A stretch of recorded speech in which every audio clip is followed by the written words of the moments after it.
très triste qui s'est déroulé cette fin de semaine. C'est du côté de la communauté d'Entwistle, dans l'ouest d'Edmonton. Dimanche, il y a un nourrisson d'à peine 14 jours qui est décédé suite à une attaque du chien de la maison. L'enfant a été transporté par hélicoptère au Solaire Children's Hospital d'Edmonton, où il a malheureusement succombé à ses blessures malgré les efforts des médecins. Si de telles tragédies restent rares, elles soulignent quand même l'importance de comprendre les signaux de stress et d'agression potentielle chez nos compagnons à quatre pattes, surtout lorsqu'ils sont en présence de jeunes enfants ou de bébés. Alors, comment on peut prévenir ces situations-là? Quels comportements doivent alerter les parents, par exemple, ou les maîtres, évidemment, pour pouvoir éviter le pire? On va tenter de mieux comprendre l'importance de l'éducation canine et évidemment pour la prévention de ce type d'incident avec Jean Lessard, éducateur canin. Monsieur Lessard, bonjour. Bonjour. D'abord, quels sont les signes qu'un chien peut être stressé ou peut-être même mal à l'aise en présence de bébé? Est-ce que c'est possible de le voir si on est dans la même pièce? Est-ce qu'il y a des choses qui peuvent peut-être nous sauter aux yeux? Oui, bien sûr. Le langage corporel du chien nous indique comment il se sent, dans quelles émotions il se trouve. Si le chien est raide physiquement, si il a la tête basse et les yeux par en haut, si on voit le blanc des yeux, si la queue est entre les jambes, bon, il y a plein de signes qui peuvent nous manifester son malaise. Maintenant, on ne le lit pas toujours bien, le chien. Alors, et dans le cas qui nous préoccupe, on n'a malheureusement aucune information encore, je pense. Hein? Ouais. Non, c'est ça, malheureusement, on ne sait pas exactement ce qui s'est passé. On sait malheureusement que ça s'est terminé avec un décès, mais on n'a pas tous les détails. Évidemment, est-ce que le bébé était seul avec le chien? Est-ce que le chien l'a attaqué soudainement? On sait pas tout. Par contre, si le chien montre des signes d'agressivité, qu'est-ce qu'on doit faire? On doit agir immédiatement, là. Oui, bien sûr, bien sûr. Si on voit qu'il y a des signes, évidemment, ne jamais laisser le chien en présence de l'enfant, même sous surveillance, parce que ça peut se passer tellement rapidement. Si un chien, je ne sais pas, dans son passé, il y a quelque expérience qui soit un trauma ou peu importe, ou face à la nouveauté des fois. Un bébé humain, ça peut être trop nouveau pour un chien qui n'aurait jamais été socialisé au bébé humain. Puis on le sait, pendant les périodes de confinement dues à la COVID, les chiens ont manqué beaucoup de socialisation. Ils n'ont pas rencontré tout ce qu'ils auraient dû rencontrer pendant leur période de socialisation en bas âge. Maintenant, comment prévenir? Bien, évidemment qu'il faut, si on doute de signes, ne serait-ce qu'on ait un petit doute, il va falloir prendre toutes les précautions possibles pour pas qu'une telle tragédie se produise, évidemment. Maintenant, encore là, ça peut être difficile. C'est un bon chien, il a toujours été bien, on lui fait confiance, mais on ne sait pas que dans sa tête, à lui, un bébé humain, c'est une petite chose qui bouge, là, puis qui ne sait pas c'est quoi, là. Oui, c'est vrai. Alors, est-ce qu'on peut prendre des précautions, comme par exemple, avant l'arrivée d'un nouveau-né dans un foyer avec un chien, est-ce qu'il y a des choses qu'on peut faire? Vous l'avez dit, le socialiser, est-ce qu'on doit peut-être tranquillement l'introduire à d'autres enfants, si c'est possible, y aller doucement, lui montrer qu'il n'y a pas de danger, pas de risque, peut-être? Oui, en fait, il faut voir si, en présence d'enfants, il est différent ou il présente des signes.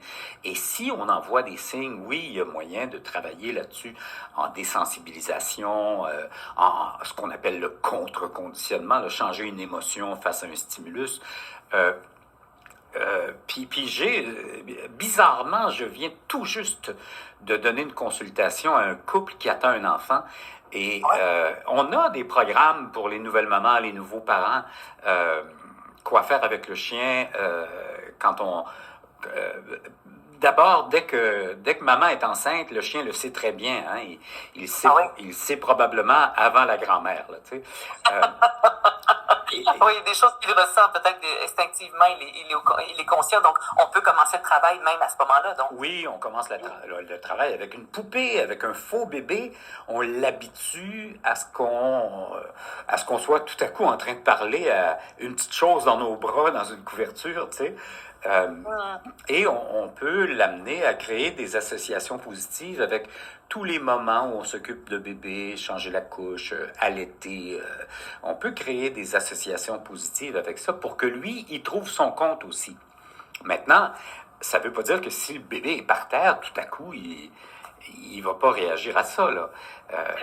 La préparation est grande, puis c'est selon le chien qu'on a, pas selon sa race, mais selon son tempérament, selon les signes qu'il montre. Puis là, encore là, pas assez de gens connaissent les signes précurseurs d'un chien qui est mal à l'aise. Oui. Vous l'avez évoqué, c'est intéressant parce que oui, il y a bien sûr la préparation en amont, mais une fois que le bébé arrive à la maison, là aussi, on peut y aller doucement. Vous l'avez évoqué, de pas nécessairement tout de suite prendre pour acquis que ça va bien se passer. Il faut vraiment y aller petit pas par petit pas, là.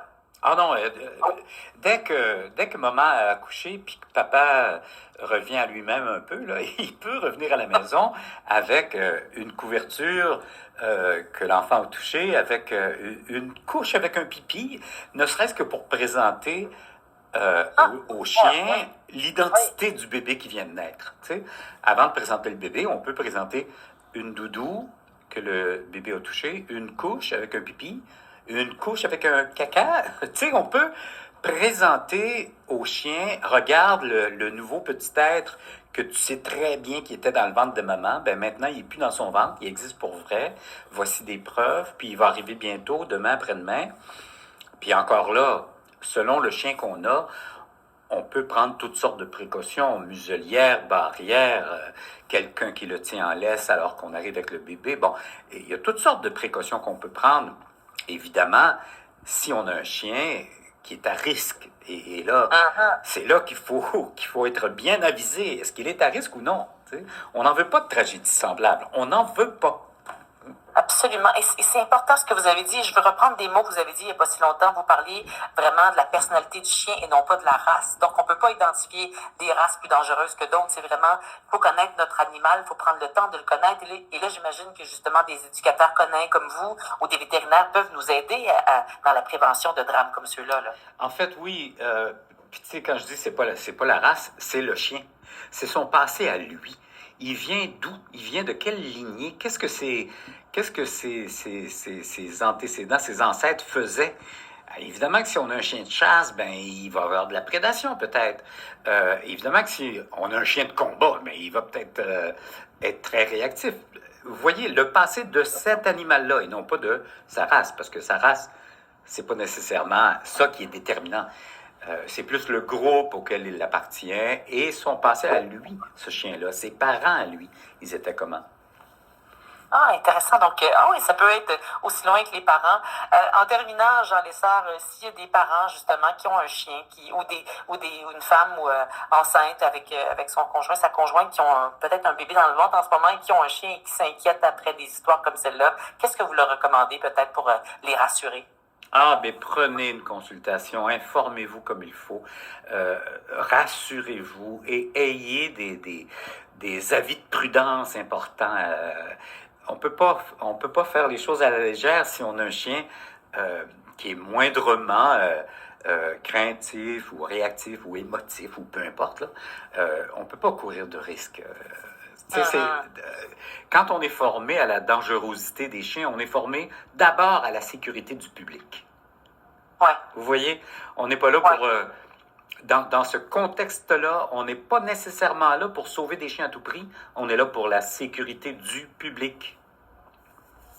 Et ça fait toute la différence, on peut bien le comprendre. Voilà. Jean Lessard, vous êtes éducateur canin. Merci beaucoup d'avoir pris le temps de nous parler aujourd'hui et de peut-être rassurer nos auditeurs, auditrices qui nous écoutent en ce moment. Je vous remercie pour l'invitation. Merci beaucoup.